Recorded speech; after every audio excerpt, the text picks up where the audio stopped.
Oh, I'm muted. Okay, I'm back again. It happens. Okay, it happens. Everybody, thank you all very much for coming back again to the after party. We have been joined by the wonderful Manda, well, Dave's, he's all right, and the wonderful Brian. So, thank you all for coming back, and we'll just do a quick run round while I sort out everything here. Brian, if you want to just start and shout out and tell everyone who you are. I think most everybody out there knows me, but I'm Brian. I run the Brainbug channel where we use bugs, insects, arthropods, and spiders to learn science and put out some scientific content and some counter-apologetic and counter pseudoscience stuff. So it's fun. This coming Saturday, if I can just show something, that we're doing a tribute to Dan Letha. Maybe Darkmatter is a artist might be familiar with that individual. He does the cartooning for AIG, so we're going to be looking at some of his cartoons. Oh boy, that could be a lot of fun. Yes. Yeah. Manda, everybody knows who you are, but would you like to go on ahead? I'm good. Thanks. Yeah, Manda, yeah, you know who she is. And Dave has his wonderful quiz every week, and on a Tuesday night, Friday night, Tuesday night? Just Tuesday night at the moment. Tuesday night and during the week for all the rest of it. So what we'll do is, is there anybody has anything that they would like to ask John? Why doesn't Jeffrey have a beard? He is physically and in the form of an infant, yeah. So, yeah. See, no beards. No beards. No. Yeah. A Spooky was in the chat, or was it Dargendorp in the chat, criticizing that my beard is not as good as yours? It's not. No, it's not.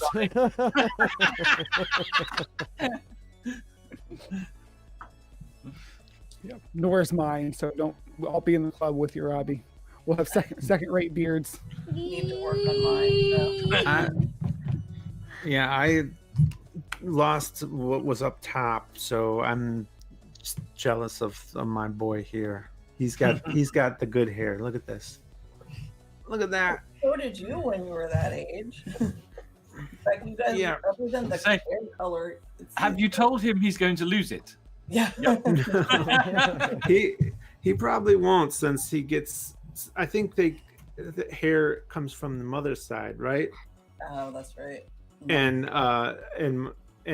his mom's side, all the guys have all their hair, even when they're old.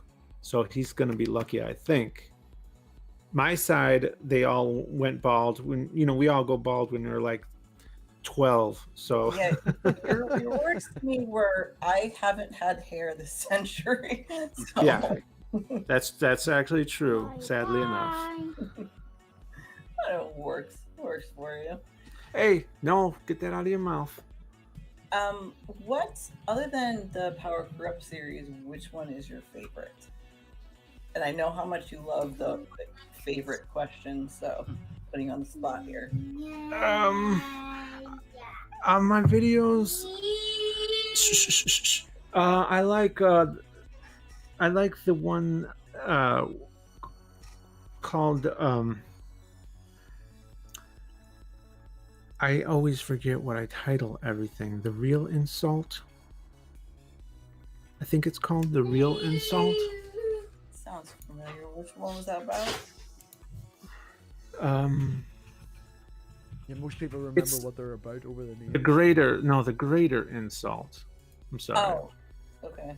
Yeah, the Greater Insult. It's a concept that I've often tried to convey to people, that their sincere beliefs about their God, in my opinion, would be more insulting to an actual God than anything I've said about it.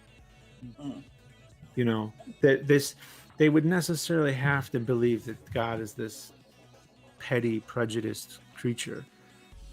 That they think very lowly of their God, because they're confusing their their God with petty human concepts.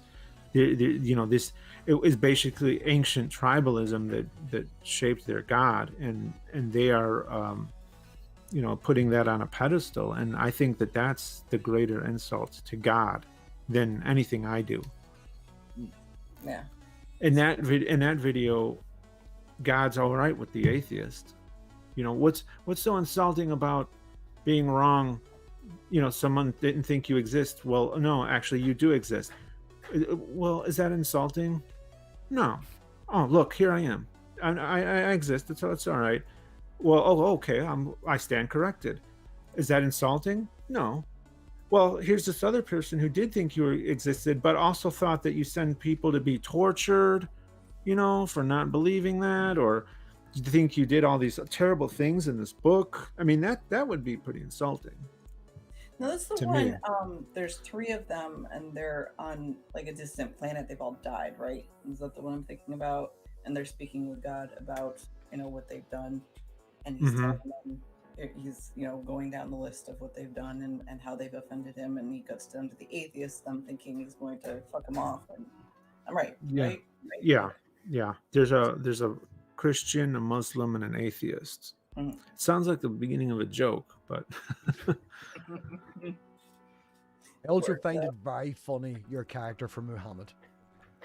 The way you run with the censorship. He's just a block of blocks, you know. yeah, that's not Muhammad, by the way. Not Muhammad. Not Muhammad. Yeah. Of course, Angel's favorite is the Minecraft one. She seems like she doesn't. Oh, right. There's a few videos like that where there's no intent to make any kind of points whatsoever, just except crack jokes. That's the dual nature of my channel, is that there's sometimes I want to be serious and there's sometimes where I just want to make jokes. Yeah, that makes sense. I love the jab at PragerU you did here last. It's been a couple months back. Oh, yeah. That one's great. Yeah, I've been wanting to answer a lot of these, you know, far right political channels and ideas and people, but it's so daunting because there's so many, they're so prevalent, and every time I do, I get like bombarded with the worst, dumbest arguments, and they think they're making these great points, and they're so bad, and there's no way to convey that to them, how bad those arguments are. I just wish maybe I was better at it. Yeah, well, I don't think you have to worry about being, well, everybody thinks that they can make improvements, but trust me, John, you're doing well. You're doing all right. Do you think about the fact that, I mean, your legacy, we have an internet now, and pretty much now, as long as it exists, your videos are going to exist. 1,000 years from now, your videos are still going to be available. Maybe it depends on what happens with YouTube. Not really. I mean, no, because it's copied. If it died tomorrow, the videos would be stored. Well, yeah, I mean, I back up everything myself, for one, just in case. But for another, though, so YouTube has erased channels. They've deleted channels. That's always a concern because I have no power over that. I have no control over that. If they decide they just want to go in a different direction, like they just want to do mainstream stuff from now on or whatever, who knows? But I think it would be silly of YouTube to get rid of content that has been with them for a long time. It's almost like where in the future there would have to be internet historians, anthropologists who, if we can maintain it, can learn a great deal about our culture. Like, you know, I hate to sound like Trump, like never before, because the best videos. You make the best videos. Yeah, like in, you know, just last century there was no internet.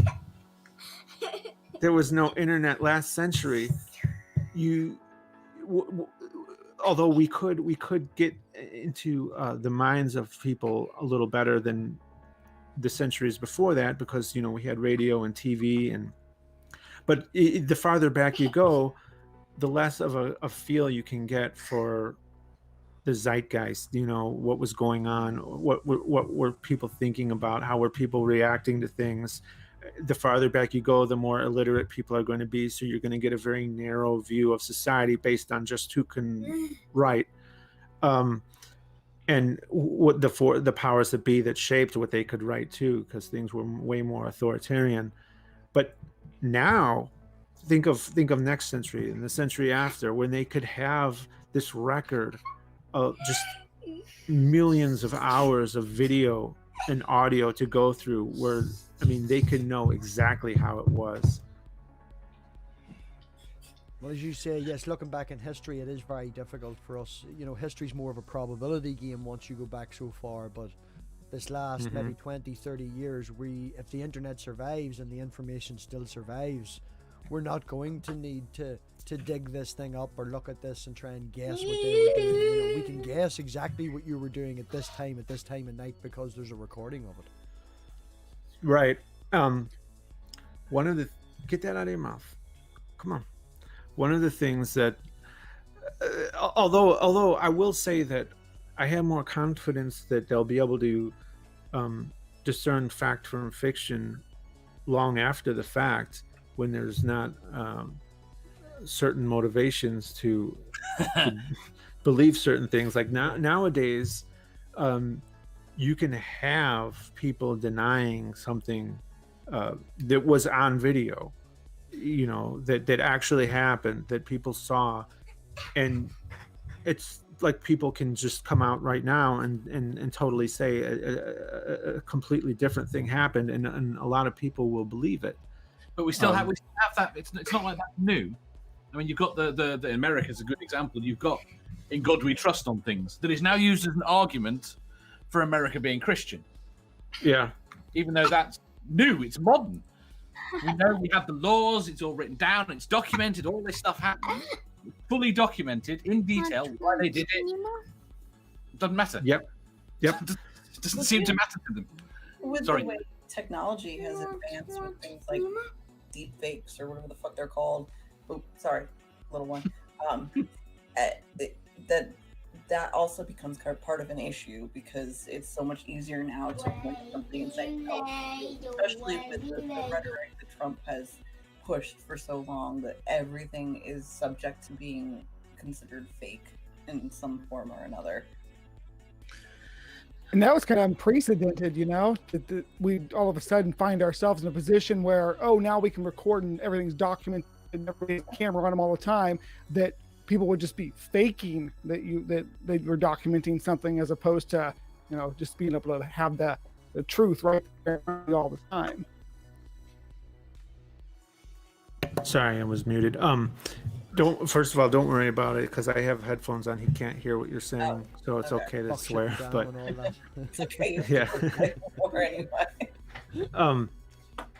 One of the issues too is taking things totally out of context. They'll even when something's on video, it can be lied about if you take the right section of video and splice it out and just show that part completely out of context and give you a completely different impression of what's going on.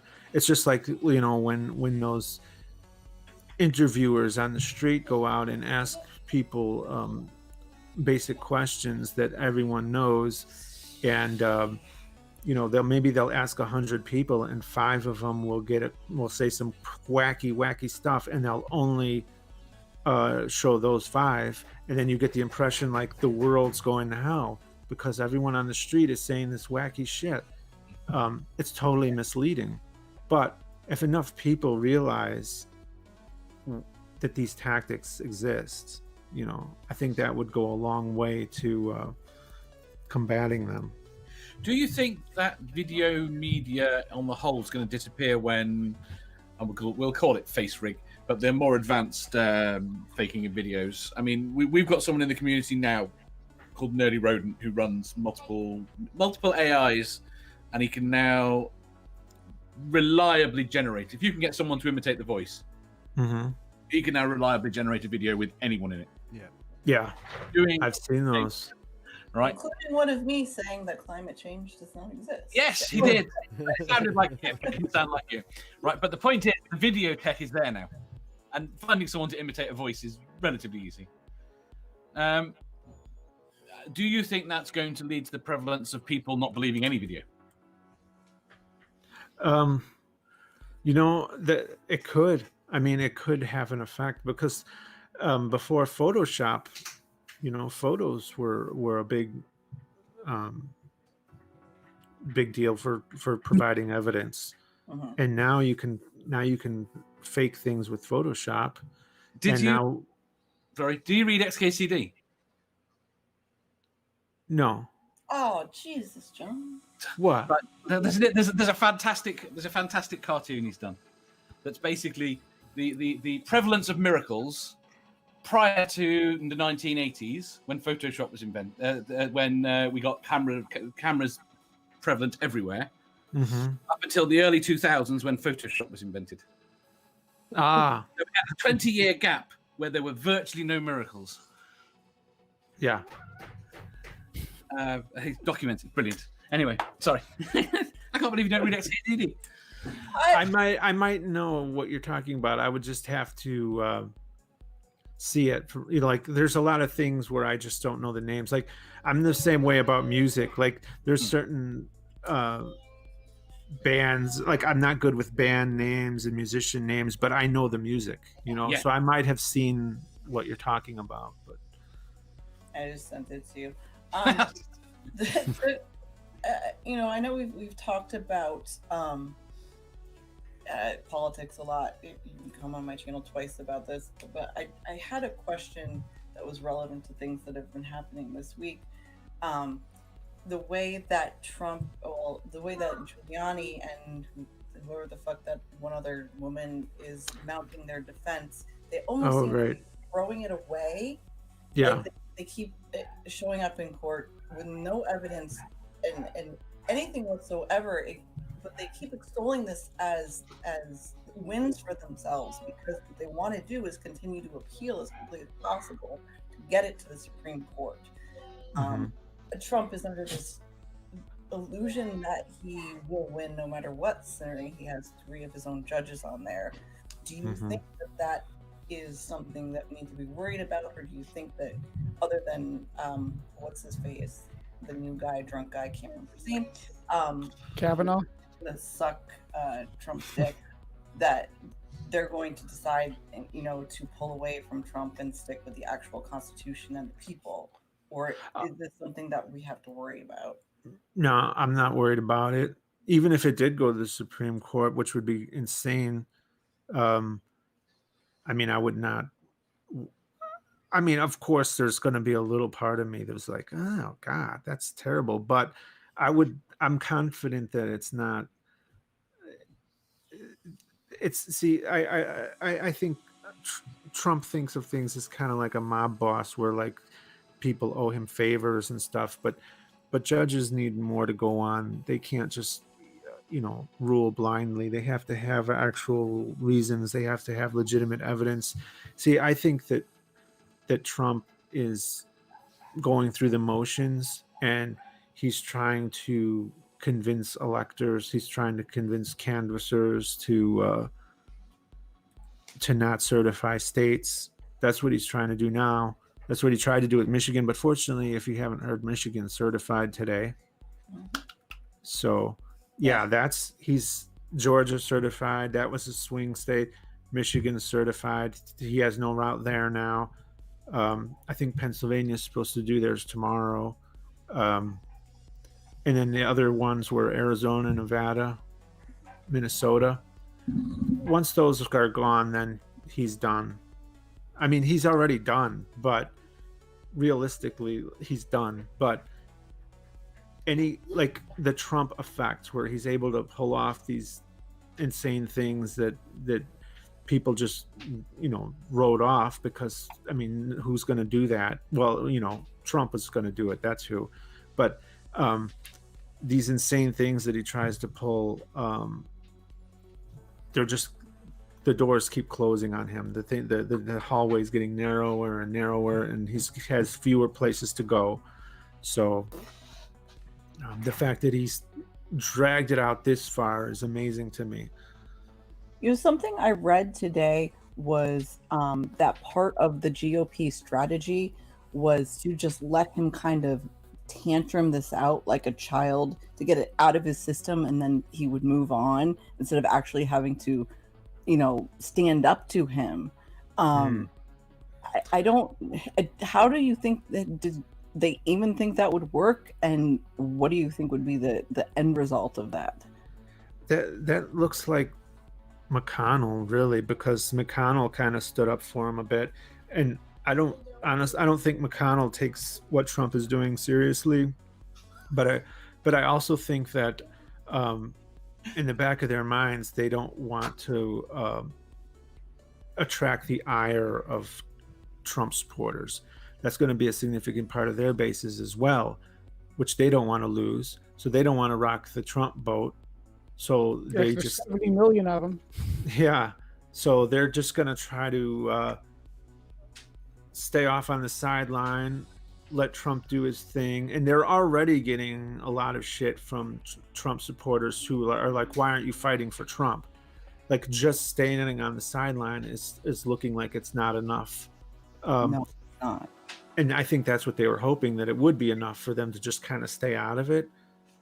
But it's not. There's schisms, and I'm glad, you know, fine, let them split the party apart. Well, it looks bad on either side, because on their side it's you're not standing up for him. On our side it's you're not standing up for our fucking country. Like, True. I don't Yeah. understand how they think that they will be able to talk their way out of this, to be able to say in the future, you know, well, I mean, we knew that Biden won. We knew that Trump had, you know, telegraphed this in months in advance. We were part of the problem, pretending that mail-in votes were going to be a problem.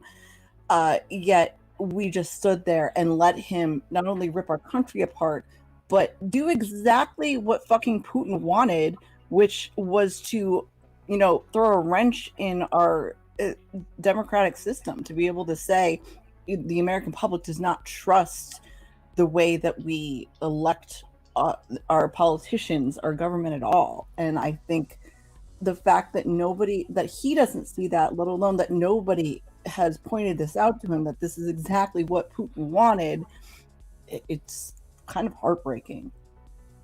Yeah, they're kind of stabbing the country in the back. This whole they know that the Democrats didn't print out 7 million ballots and cheat the election. They know that. And these wacky conspiracy theories, and they're letting it go because they're afraid. I mean, it's a cult. Trumpism is a really big cult. And he did get more votes than any other sitting president in history. He's that hated, though, that that wasn't enough. He's still, by any measure of the history of presidents, a failed president. He served one term. He was impeached. That's pretty damning. But there's a disturbingly large number of people who don't see his presidency that way, and they vote. If it's one thing they do, it's they get out there and vote, and a lot of Republicans are cognizant of that, so they're going to tread carefully. Let's look ahead 25 years, though. What do you think that the history books are going to say about the Trump presidency 25 years from now? Do you think that we'll look at it kind of like we did the Nixon administration now? Hopefully they'll see it as an anomaly. I mean, I see Trump disturbingly rubbing off on other politicians, and because now they realize, oh, we could have been doing this stuff all along. We just had to have, the gumption to do it. like Trump didn't never had these filters, but now people are realizing, well, they could have gotten away with a lot more if they had just tried. And that's the disturbing thing that I think Trump has taught people. Yeah, and then there's plenty of ways to bend the system, to cheat the public, to lie to the public and get away with it. And the fact that things like QAnon have not only surfaced but taken hold and not even been spoken against by our fucking president is just it doesn't feel like it should be 2020. It feels like absolute insanity, the fact that this stuff keeps happening. There's this entirely cognitively dissonant portion of our population that seems to be slipping back so far intellectually as well as politically that I think that's one of the reasons our country is dividing so much. Yeah, there's a significant number of people who will disregard what they call the MSM, mainstream media, and fake news, right? Which Trump did a lot to undermine journalism. Like, you'll have a source where you'll have a journalist who looked into things, who researched things, and who has accountability where they can't get this wrong or they'll be held accountable. And you have people like that being disregarded for somebody who recently opened up, a Twitter account or a YouTube account or a Facebook account or whatever, and can say whatever the fuck they want, and people will believe them over some mainstream media journalist, where anybody can go online and say whatever they want. And a disturbingly large number of these people who are they are not journalists, and they're passing themselves off as like independent journalists. And what they're doing is they're just getting all of their information from the very people they're deriding, the mainstream journalists, and then disagreeing with them, and they're the rebels now. A great parallel for that is that, so you take Dr. Fauci on one hand, then you got the demon scene lady on the other, and when she spoke up, that's who they're going to listen to, because she's saying what they want to hear the official story to be, right? Even though there's no comparison about the credentials of these two individuals. It's same thing with journalism, right? It's confirmation bias. It's what they want to hear, so that's what they're more inclined to believe. Now, what was I going to say? I kind of lost my train of thought there. Sorry. Oh, no. It's not. No, it wasn't to do with you, but yeah. One moment. As I said to Amanda before about points of authority and people of authority, you've got people who have put the studies in, you've got people who have put the time and effort in, like Amanda and things like that, who have actually went to school and spent years doing that. And all she really needed to do to actually make a difference was start a YouTube channel, take her top off, get to 100,000 and shout. And people will listen then, and people will believe her because she has a point of authority. She can talk and shout, and there's 100,000 people that follow her, so she must be telling the truth. A funny thing is, people. Oh, there it goes again. I had this concept that I was about to articulate, and then all right. I'm sorry. Dave, have a question. Do I? Yes. No. We're talking, Dave. One of our friends, Dragknot Styles, has asked specifically, are you living life lately? That was a question from the audience. So, am I living life? Yes. I don't have a choice. Well, I guess technically I do, but okay, then I can't complain about life, really. No. Well, actually, that's one of our favorite pastimes is complaining, but that's true. That's true. I do a lot of complaining when I have no right to. Bullshit. We have every right to. Yeah. It's just, you know, Well- it's a matter of perspective. It's fine. Like I said, it's what we enjoy. Most of my complaining is on behalf of other people. I can't complain about my life. My life is really good. And I just simply want other people to experience a good life as well.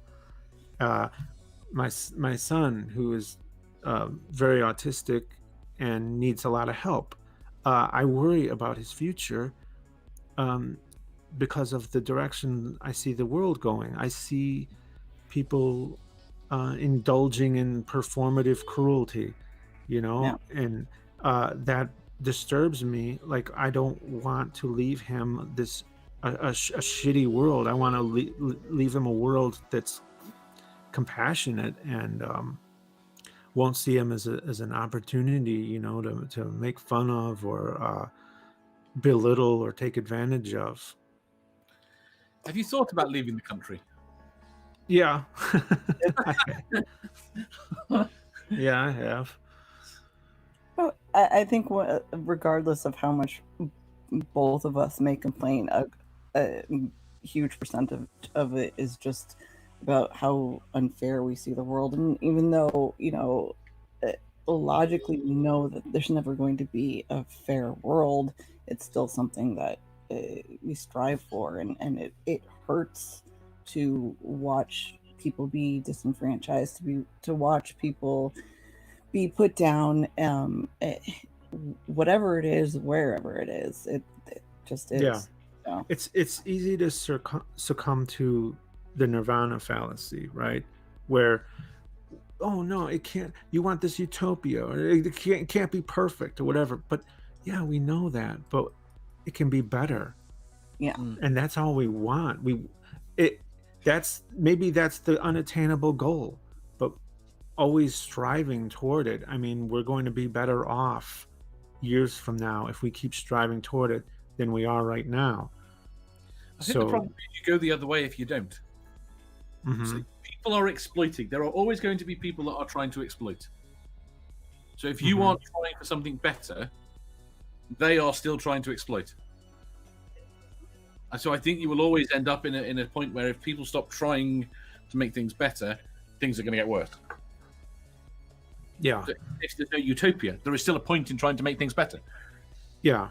And another thing too is it's relative too. Like there's going to I could see a time when, for all intents and purposes, society to us would be indistinguishable from a utopia. We would be that close to things just being so perfect. But I think that the people living in that future society wouldn't see it that way, because their problems to them would be huge deals, even though we would see them as trivial compared to what we're dealing with now. Same thing as back when like slavery was going on. That was a huge problem, way bigger of a problem than a lot of the shit we deal with now. And if, say, a slave could come forward into the future and see the problems that we deal with now, they would say, well, this isn't a big deal. Just relax. You're not going to get whipped, or, at least you're not going to get beaten or whatever. But to keep striving for that better future, I think is, even though we might not appreciate it, I think it's still absolutely necessary. On a better future, the General Services Administration has just told the Biden camp he's been determined as the apparent winner, and they have now he can access the transition resources. Oh, Wow. really? Good. It's done, finally. I've been trying to tell people since like November 5th or 6th that Trump it's not realistic, and like they keep saying, well, just wait, you're gonna regret saying that, or they'll screen cap my words, and be like, I'm gonna be laughing at this, and it's trying to tell you people, no.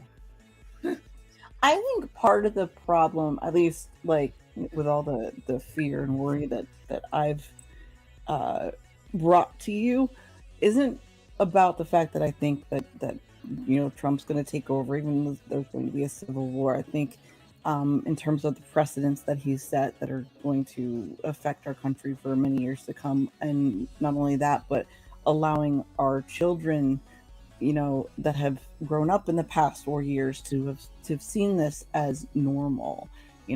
Those are the things that worry me the most. What worries you the most about what legacy Trump is leaving, or the precedents that he's set? Yeah, there's a lot of unwritten rules that have been trounced upon, and he has allowed a lot of people to realize that you can get away with stuff without, like I was saying before, you can get away with stuff without that much backlash. That's one thing that worries me, and of course your worries are concern me as well, that he does embolden people, and there are hold on. Okay, never mind. Just a pop-up. But it was saying about the transition team, in fact. But there are people who 393. Who anybody want to tweet that at Pastor Gregory Locke? I just want to respond to that. Yeah, but there are people who are going through their formative years, who went through their formative years during Trump's presidency, and Trump's presidency will have a profound effect on them, and that has to kind of be countered. They need to go through a detox, Yeah. No, it's scary, and Angel, my son is 16, and luckily he has grown up being really aware of politics since Obama was first elected. I think he was 4. He was 4. He was really into it, and so he's followed it and studied politics. But there are so many kids that don't understand the first thing about our government or anything like that are his age or younger, that really honestly think that this is what a president should be acting like and how our government works, and that is what scares me. Yeah. But yeah, I know that you have stuff to do, so do you guys have any other questions before we let John off the hook here? Thank you for taking charge, Manda. No, we do. No, John did say beforehand, as we've all seen, he's got little Darkmatter running around, and I'm sure the wee fella needs fed now. So, yeah, I gotta feed the brat. That's exactly what he said to me earlier. Can't stay more than 2 hours. Need to feed the brat. Yeah. Do we want to give him Carlton's question just to wrap up? One last question. He asked it in the live chat a while ago. It was just, have you ever had to trash the idea for a whole video before? Yes, I have done that a few times, but just being the nature of what they are, I'm having trouble remembering, because I just had to disregard them. Yeah. So, well, what's the one you've got furthest on then had to trash? The one that I got farthest on, they usually don't make it out of the drawing stage. There's times where I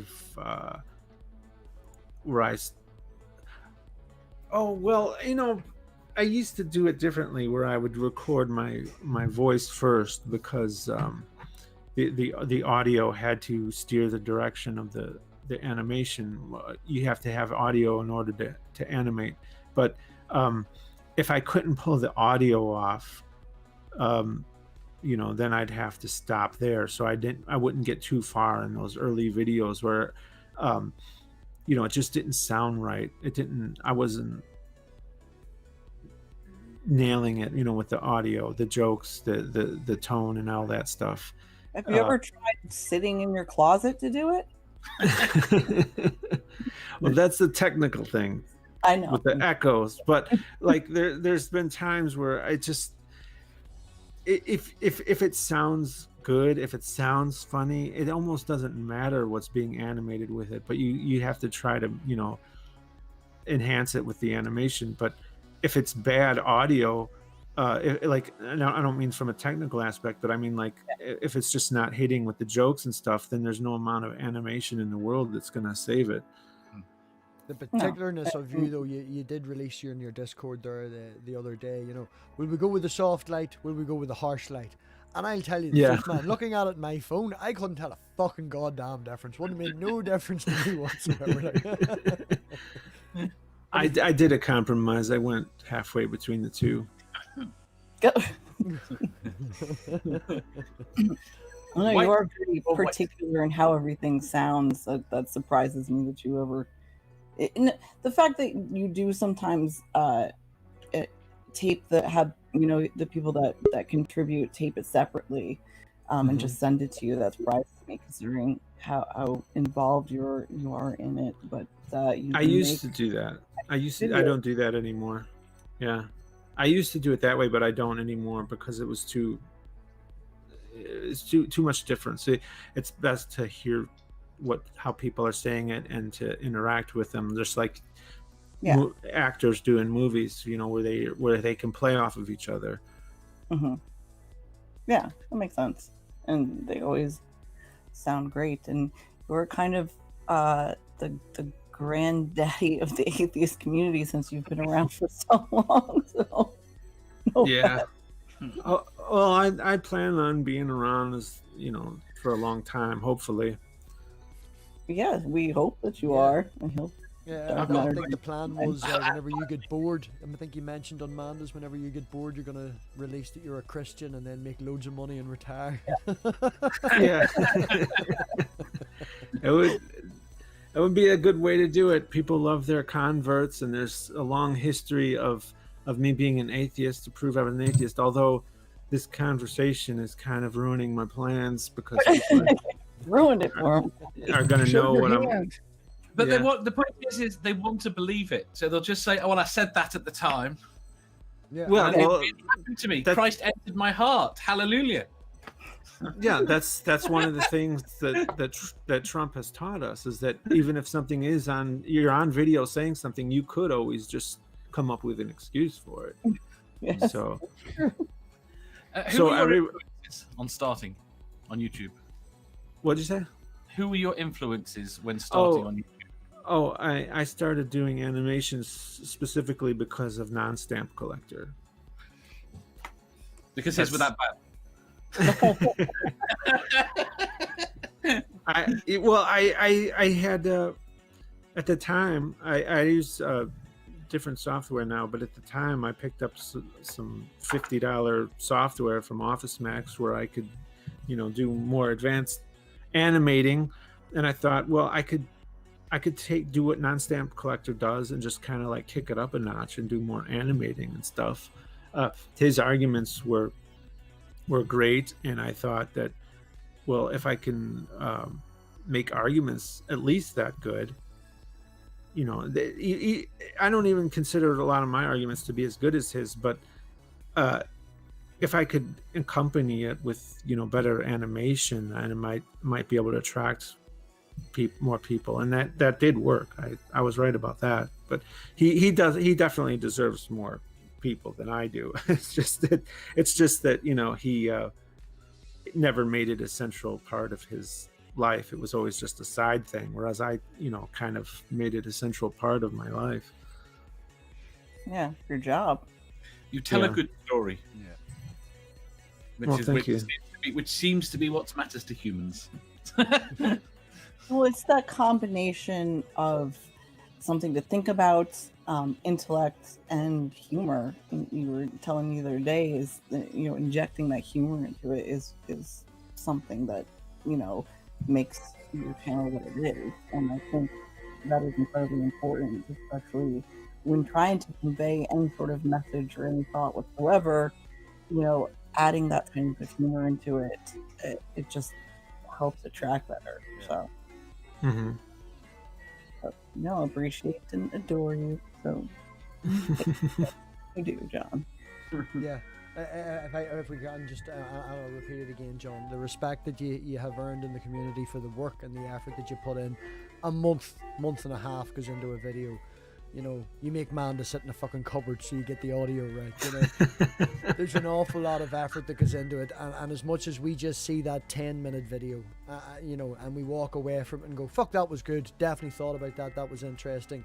There's so much that goes into it. There's an awful lot of thought that goes into it, an awful lot of thinking that goes into it, an awful lot of editing that goes into it. So, yeah, man, thank you very much for what you do for the community, and personally, thank you for helping me find the community and aim me down the direction that I'm going. And as I say, if it wasn't for yourself, Non-Stamp, and Aaron, I wouldn't have found the community. I wouldn't be doing this, and yeah, none of us would be here. Well, thank you. I appreciate the kind words. So, if anyone else has anything that they'd like to ask John before we round him up, before the brat dies of starvation. What I'll do is I'll tell him he's an ass rather than compliment him. There you go. Yeah. Oh, I do that all the time. It's fine. Well, everybody, No, but thank you very much for. Sorry, Amanda, go on ahead. I was just gonna say, you know, one of my favorite people, and you've become such a great friend. So thank you for everything. Thank you. I appreciate it. Paul Bay and Friday, everybody check out the Twitch. The Twitch is an awful lot of fun. Yeah. You'll get to know John an awful lot more, and get to see the real him, the man behind the computer, the man behind the cartoons even. Yeah, it is a lot of fun. 7 o'clock Eastern Standard Time on Twitch, Darkmatter2525 TV.tv. Yeah, that's it. It's the links in the description. Yeah, for Dave the just posted it in the chat as well. So He gets shouted at a lot by God. He gets shouted at for imitating God. And he does sometimes play video games as well. That's earlier in the week on Wednesdays sometimes. But Fridays, every Friday, we get to hang out for a few hours and it's fun. So come do that. Yes, thank you so much for everything you've done. And thank you. Yeah, thanks for having me on. I appreciate it. on a personal note, as of this Saturday coming, my Discord will be 2 years old. It is 2 years since I started doing this, started trying to build the community and trying to bring everyone together and try and re-engage in conversation and debate and things like that. And that's 2 years this Saturday, so we might have a wee stream later in the week. I haven't decided yet. We might do something, we might have a bit of fun, but keep an eye out. Hit the fucking subscribe. Fucking 3 from 900. Who the fuck hasn't hit it yet, for fuck's sake? So again, John, thank you very much, and on that we will oink and we will out. Good night. Good night, everybody.